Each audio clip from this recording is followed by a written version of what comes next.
Hi friends, இன்றைக்கி நம்ம பார்க்க போகிறது ரொம்ப முறுமுறுப்பான எல்லாருக்கும் ரொம்பவே ஃபேவரட்டான தட்டை ரெசிபி எப்படி செய்யுதுன்னு பார்க்க போகிறோம். இந்த தட்டை ரொம்ப முறுமுறுப்பாக ரொம்ப கிறிஸ்பியாக வர்றதுக்கு நம்ம சின்ன சின்ன டிப்ஸ் வீடியோவில் கொடுத்துருக்கோம். நீங்கள் வீடியோவை ஸ்கிப் பண்ணாமல் பாருங்கள். ரொம்ப முறுமுறுப்பான ஆல் டைம் ஃபேவரட் தட்டை ரெசிபி எப்படி செய்யுதுன்னு நீங்களும் தெரிஞ்சுக்கலாம்.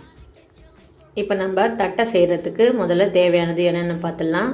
நான் 2 டேபிள் ஸ்பூன் கடலைப்பருப்பு, 6 வரமிளகாயை நான் முதல்ல ஊற வச்சுருந்தேன். இப்போ அதை நம்ம கழுவிட்டு அந்த வரமிளகாயை மட்டும் நம்ம மிக்ஸி ஜாரில் சேர்த்துக்கலாம். கூடவே ஒரு கைப்பிடி அளவுக்கு கருவேப்பிலை, 5-6 பூண்டு பல் சேர்த்துருக்கேன். இது சேர்த்தா நல்ல ஃப்ளேவர்ஃபுல்லாக நம்மளுக்கு இருக்கும். இப்போ இதை நம்ம பல்ஸ் மோடில் ஒரு வாட்டி நல்லா கொரப்பாக அரைச்சி எடுத்துக்கலாம்.